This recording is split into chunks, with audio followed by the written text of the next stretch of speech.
The Zoom TV 24.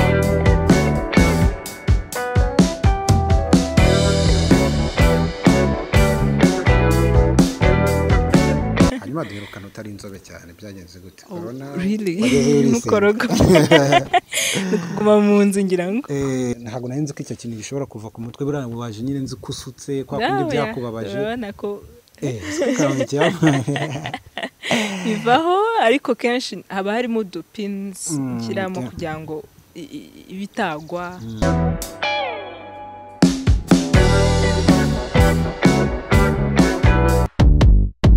Yes, nizere ko abantu bameze neza mu bice bitandukanye. Tubabwira ko abatarakanda subscribe ni kakamenyetso ibindi ugajya ubona video mu buryo bwihuse. Ni Twadidas niyibizi aka corona basigaye yitwa corona kuko nabonye corona ari cyo kintu abantu basigaye batinya cyane banubaha bagafata ingamba. Uyu munsi turi kumwe n'umukobwa mwiza cyane so bwa mbere mwamubona. Umeze neza? Yego meze neza. Abantu benshi turakuza ariko ari ushobora kuba kubonye bwa mbere. Nitwa Piscine Mutsinzi. Piscine M niryo zina nkoresha kuri social media nko kuri YouTube na Instagram na Facebook. Ngaragaza ibikorwa byanjye nkora imisatsi na makeup, ni makeup artist. Nakora n'imisatsi nkingi y'ama wigs n'ingofero. Nko babimenyereye. Buriya ni ingofero. Yego ni ingofero. Ushobora kuyikuramo se? Yego. Ntabwo nayimbizi ivuye mu bwo ndabona ushobora kuba ufite uruhara. Nshaka kuba mfite ibintu bimeze nk'ibituta. Kuramo turebe ndani batari ngira ngo ni ibituta. Ni ibituta. Umuntu akubonye gutyo mu nzira yagira ngo ni kubohiyeho. Wagira ngo ni imisatsi n'ibisuko. Nibaza ko ari bwo buryo bugezweho bwo gusuka cyane cyane no muri iki gihe cya corona. Okay, Piscine urasa neza rero. Merci. Hose imyambarire, miterere, inkweto nziza. Kubera iki wahisemo kwambara gutyo? Nabonye akazuba ari keza. Ndavuga reka nambare amabara ari busoke neza mu zuba. Ariko kwa nabonaga imvura ishobora kugwa ndavuga nshyiraho umupira nawamenya. Nkunda amabara yose. Ntabara ntambara. Inzara zawe ariko bigeze bakubwira ko ari nziza. Merci. Hanyuma made in Rwanda wambaye igitenge ubusanzwe uragikunda? Igitenge ntabwo nzi niba nkikunda. Nta kintu ntakunda, njye nta kintu ntambara. So umuntu yampaye kado y'igitenge ndanyidodesha imyenda. Hanyuma duherukana utari inzobe cyane byagenze gute? Corona really mukorogo kuguma mu nzu ngira ngo.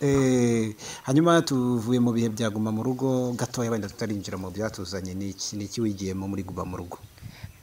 Nigiyemo ko ubuzima buhinduka. Abantu twafataga nk'ibyangombwa cyane kumva ko udashobora kumara iminsi utavuye mu rugo utakora cyangwa se kutanabaho utakoze, ariko ari byinshi byatwigishije cyane no gusevinga no gukunda abantu mu rugo no gukunda mu rugo cyane. Niba washoboraga kuhasiga hari ibyo utatunganyije ngubu mu rugo habaye nka sanctuary, nta ngomba kwitaho ukagira isuku. Hari abantu batakundaga kuba mu rugo, byari byoroshye? Njyewe byari byoroshye n'ubundi nkunda kuba mu rugo. Reka tujye ku bantu rimwe na rimwe abantu babeshwaho n'abandi. Nimvuga rimwe hari abantu babeshwaho n'abandi ndabijustifia gutera. Tuvuge nk'abantu bamenyeye kuba mu buzima bwo gusohokanwa n'abantu muri iriya minsi ntabwo babasohokanye, bari babayeho bate? Nibaza ko byari bikomeye. Aho byari bikomeye ko umenyera ubuzima bwo kumva uri social cyane ku buryo wumva ko udashobora kuba udafite abandi. Biragoye ariko ni kwiyadapta ibintu byose birashoboka. Ndagukurikirana cyane ku mbuga nkoranyambaga, nabonaga muri ibi bihe byo kuguma mu rugo kuri we aho ubanza byari ibihe byiza kuko warakoraga cyane mu bigendanye n'iyo misatsi n'ibindi bintu by'ubwiza. Duhe experience byagenze gute ko nabonaga ufite aba customers benshi cyangwa ibintu byinshi uri gukora, wari ufite isoko mu gihe abandi wenda twariraga, byari bihagaze gute? Nibaza ko yari igihe cyiza kuri business yanjye kubera n'ubundi sanzwe nkunda gukorera mu rugo kwanza. So gukorera mu rugo n'ubundi ntabwo byangoye. Ikindi abantu kutajya muri salon, kudasuka n'ibiki byatumye bakunda wigs iyi misatsi ya perruque bagenda bakora amakomande nanjye kwicara hamwe buriya wagiye uzareba kenshi uva nko mu rugo mu gitondo ukisanga bwije utaragera mu rugo ugasanga amasaha ukora akazi ntabwo ari menshi ariko wicara ahantu hamwe nta kindi kintu uri gukora byatumye mba productive narakoze kabisa ni ukuvuga ngo wenda muri ibi bihe wakoze nk'amakomanda agera kuri angahe abantu bayagusabaga bakubwiraga ko ubuzima buhagaze bute ku buryo avuga ati ndayishaka vuba byihutirwa sinzi niba nazibara ariko ntabwo ari nyinshi cyane gusa zirenze 10 ubundi wigs 10 mu buzima busanzwe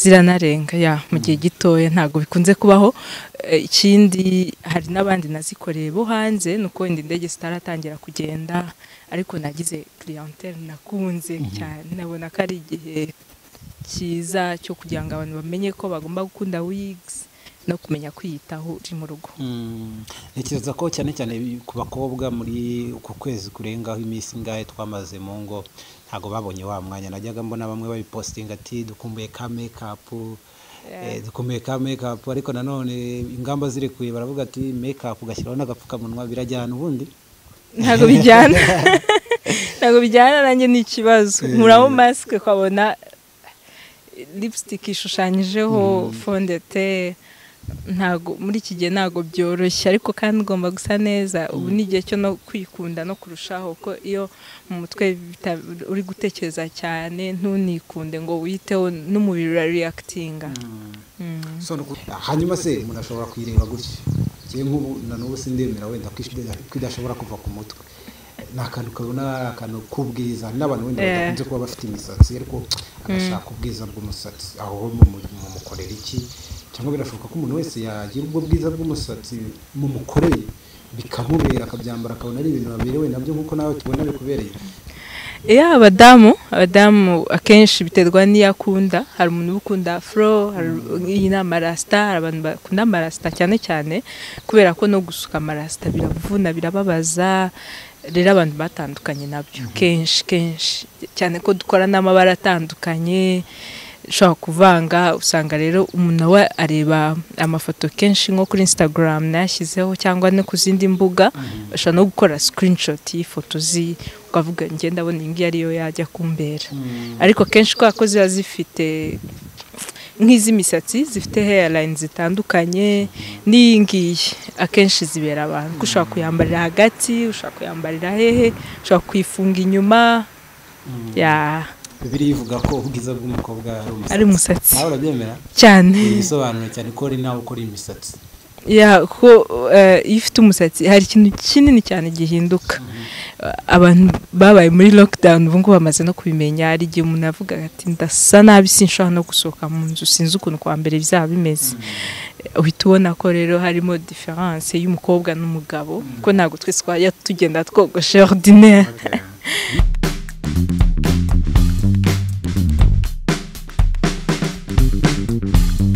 iyi ni amarasita hari amarasita nayo aratandukanye hari iziba zifite amabara atandukanye nk'iyi ngiyi n'umukara hari izindi ifite nk'umutuku hano guhera hasi hari ukuntu zivanga hari umuhondo amabara yose bitewe n'ibara umuntu akunda tuvangamo hari iy'imisatsi hari udukupe abadamu babaza amaterme y'imisatsi hari amafro hari izifite curls zimeze nk'ibigudi ubundi imisatsi yose hari yose nyikoramo wig hanyuma ibi ni iyo tubyumvishe akenshi uravuga ati umuntu ashobora kuvuga ati ni biva hanze abantu benshi bakunda kuzitumiza ko ari ziva Dubai sinzi niba wenda ariho ziva ariko nkunze kumva abantu benshi bakunze gushamamarira ibintu biva hanze nazitumije i Burayi zihagaze $100 hari unumva ngo ni z'amadolari 400 hamva ibyo bintu ntibibaho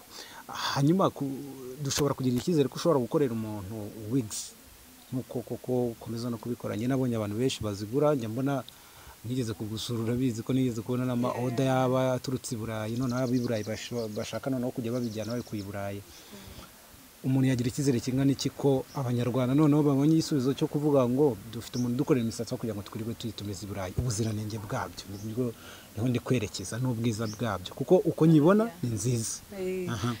Ubuziranenge rero ikintu nakwizeza, mfite amafoto y'abakiriya banjye benshi barayanyohereza, iyo yayiguze akayikunda akanyohereza. nk'izi z'amarasita zo ziri na unique, kenshi ntabwo wapfa kuyibona hanze imeze gutya. utu ngutu batwita très fin, urabona turananutse cyane, kugira ngo uzabone umuntu ugukorera imisatsi imeze gutya ntabwo byoroshye. Ikindi kuba ko ari ngiye gukora closure ni agaparti k'imbere kano kajya gusa nk'umusatsi, gatuma wagira ngo ni umusatsi w'umuntu, ninjye uyikorera. So umuntu ashaka kumpa komande nkamukorera closure kuri hano hose cyangwa se n'umutwe wose, usibye ko bikunze kugorana kubera ibiciro, ariko karite yose ya wig kabisa ndazikora bamaze kumenyera. N'abatabizi imbere k'amafoto video iri close akabibona ko kabisa. Ese abana b'Abanyarwanda benshi duhe ishusho y'abakiriya bawe, abantu bamaze kukuyoboka, unashobora kubona akabona ni ibintu bihenze, kuko ntekereza ko iyo si ibihumbi 10 n'ibiri mu ijana, wenda uraza no kutubwira ya make ukora nangahe, ya menshi nangahe, kugira ngo umuntu yumve nawe niba anisangamo abakobwa bacu baberwa. Ya makeya ndumva 25, hari zimwe nkora ziba ari afro zidafite closure, hari guhera rero ku 25 kuzamura kugeza ku 200, ntabwo nyanyarenza 200. ni imisatsi aba ari miremire, ari human hair, ariko ubundi range nk'iyi ngiyi y'amarasta isanzwe kuri 70, ariko akenshi nkunda kugira gutya nkakora discount, nkavuga wenda 50%. abantu niko kenshi bagura, akavuga ati ndashaka 2, ndashaka 3, urumva niba imwe yaguraga 70, nkakora 50% ikagura 35, cyangwa se ikajya no ku 50. umuntu kuko ntabwo wahorana amarasta gusa, cyangwa se styling agahita avuga ndagure 3, ndagure 2 gutyo. Wenda nka wigs wigeze ukora ihenze, bakayikugurira kabisa, ukavuga ati nyine akeza karigura irahenze, ariko abantu barayiguze, wayigurishije nkangahe? 160 ni za wigs za human hair, ariko ntago bayiguze cyane, ahubwo izo mbona bagura cyane ni izi ngizi z'amarasta, kubera ko zo igiciro cyazo kiri 70, ntago ari amafaranga menshi yatuma umena bank. Ikindi sina makeya, so mbona nkunda ukuntu duhurira hagati n'umukiriya, niyo umubwiye igiciro ntago bimujena cyane ko ababona ari amarasta zamaraniye, ko n'ubundi kwisukisha muri sala amarasta birahenda. Iyi ngiyi ni iri best selling kabisa, n'izindi zifite amacarls. ubwo abakobwa barabyumva cyane kundusha. Hanyuma wenda tugana ku musozo wacu w'ikiganiro cyacu, barazishaka abantu benshi baba bavuga ati turadusatse ku muntu kunze, bakubona gute, mu bayini touch gute, bagusange he? Muri ubu buryo wenda umuntu ashobora kuvuga ati ndi kurenda Igisenyi, kubera iki muri kwita ku Banyakigali gusa, w'Igisenyi we yakugeraho gute? Gisenyi ubu ngubu abantu bo mu ntara biragoye, kubera ko amabisi atarimo kugenda mu ntara. Iyo zigenda hari abantu benshi bo mu ntara nsanzwe nzohereza, nk'Igisenyi Musanze nshyira kuri Virunga ikamugeraho, cyangwa nyine makuriye amwe ya bisi. Ubu rero bwo zitagenda, abantu bakora komande nkayikora nkayibika, kubera ko hari n'igihe ibikoresho binshirana, cyangwa se ugasanga n'imisatsi runaka yarashize, wenda hari iyindi hari muri stock. So iyo ukoze komande hakiri kare tukayikora tukayibika, biba byiza. Ab'i Kigali bo isaha n'isaha akoze komande, mubwira iminsi izamara nkayitegura ikagenda. Muri iyi minsi ntabwo nyikorera Kicukiro mu isoko, kubera urabizi amako yarahagaze byinshi, so gukora makeup ntabwo bigihari. Ntinya ko n'abantu bashobora kwandurira muri salon, kubera no gukoranaho cyane n'ibindi. Ndikorera mu rugo, ariko nimero yanjye ni 0782 0417 ashobora no kunyandikira kuri YouTube cyangwa Instagram, Facebook. Abwo kuri Instagram Piscine M.